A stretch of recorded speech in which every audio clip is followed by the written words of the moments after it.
Hi, and welcome back to Music and Gear. We're down in the shop, and we're finally getting to fixing up a guitar. What we have here is a Firefly FFDC. I reviewed this guitar a couple months ago, and I have decided to go back to the roots of the channel. One of our very first videos was taking one of these budget guitars and taking it up to the next level. What do you really need to do to these guitars to really make it a professional instrument? Something that you can take out, gig, and it's going to be reliable, dependable, something that you can really, rely on out playing out. So what I plan on doing with the guitar is, after the review, we did find a couple of frets that were a little iffy. So we're going to go ahead and go through the neck on the guitar. I don't want to leave any stones unturned. So the first thing we need to do to this guitar is to get the neck perfectly straight, the frets done properly.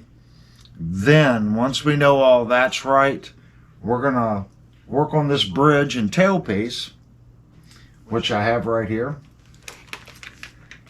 And the bridge and tailpiece, the saddle adjustments on these are a little more than the stock one.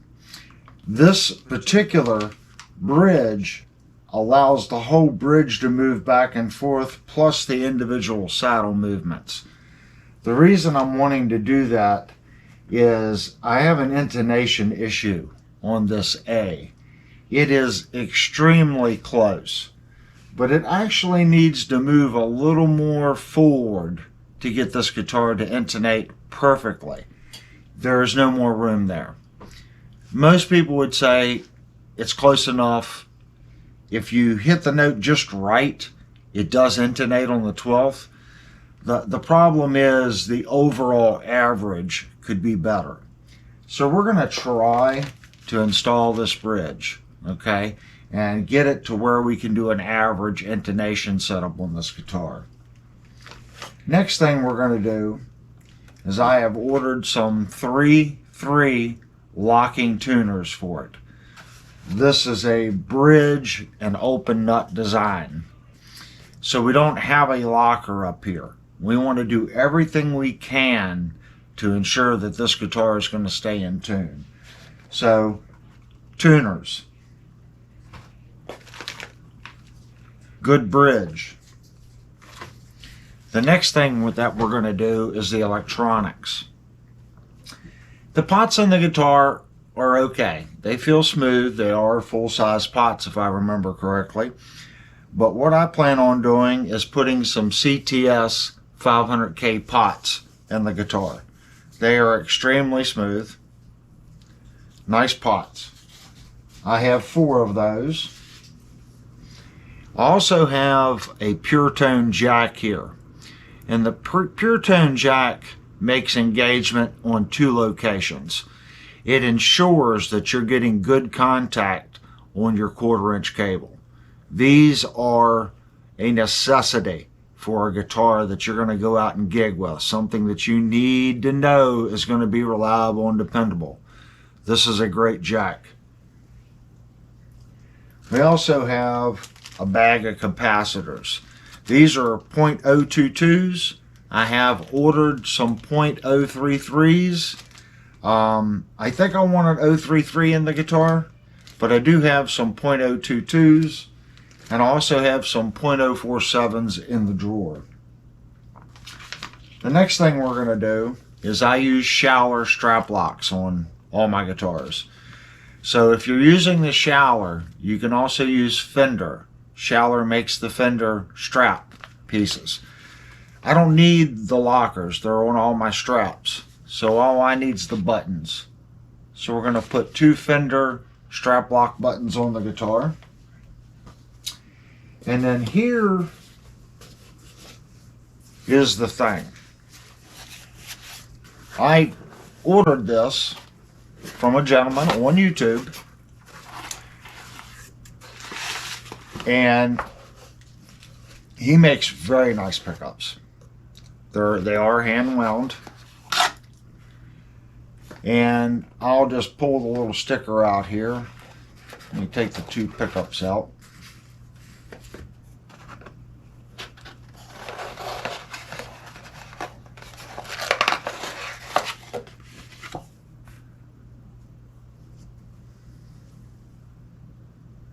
It's actually very nice packaging. So in the bottom of the box, you have this little card and a scan thing, and he gives you a little sticker. These are things that he doesn't have to do, but I appreciate that. It's attention to detail. Each pickup is individually wrapped in its own box. They were side by side. And then little simple things. Packaging paper between it so they don't bounce around. That's nice. I like that. I appreciate that attention to detail. So let's look at what I ordered. And again, when you open up the box, the pickup is wrapped.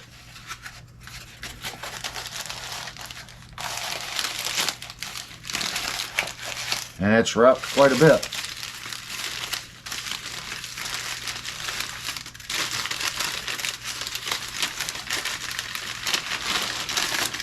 Very well wrapped.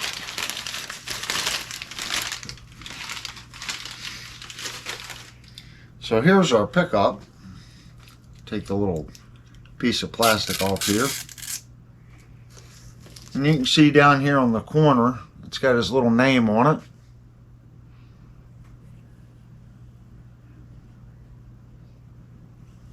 It's a very, very nice pickup.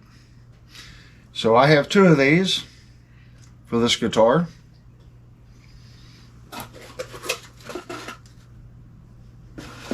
This one, on the back, he has etched neck. That way some idiot like me doesn't put them in the wrong spot. It's very nice.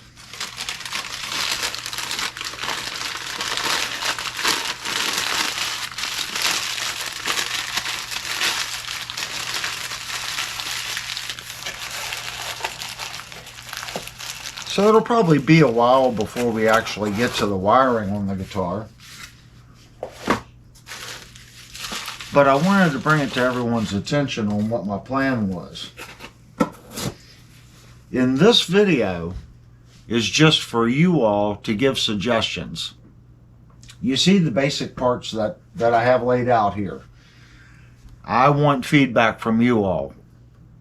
You know, we do have two single coils. So we have a three-way switch. We could technically do some push-pulls and maybe do some, inversion on the wiring, run something out of phase, or in the center position, turn these into like a humbucker where it's hum canceling together, or do center position, you flip a switch and now they're out of phase with one another. There's a million different things you can do. I guess I'm wanting feedback. If you all own this guitar, how would you wire it? How would you want this guitar wired? Would you want it to be, hum canceling in the center? I'm assuming that's what everyone would do. It would act as a humbucker. Your poles would be reversed, south, south, and it would cancel itself out and it would be noiseless. When you go up to your neck position, it would just be this, pickup. Or do we want to do something here where, yes, it's acting as a humbucker, noise canceling, and then we could put a switch, two switches, or these two would be push-pulls. So if you pull this one, this pickup, the north and south would reverse. So then this pickup would be out of phase with this one. You pull this one, maybe then this pickup goes out of phase, with this pickup. That's kind of what I'm thinking. We can get pretty fancy with it if you all like. But that's the parts that I have. I also have some high high-grade silicone wire. And of course, we're going to go over my unique trick on using braided cable over top of your inside cabling to create a double shielded electronic cavity. We're going to do that in this guitar as well. We're going to shield the cavity with copper shielding tape, and then also go back and shield all our wiring with a braided cable and then ground it. Anyway, thank you for clicking on the video, and if you haven't already, hit the like button and consider subscribing. We have a lot of videos coming up, more reviews and more guitar mods.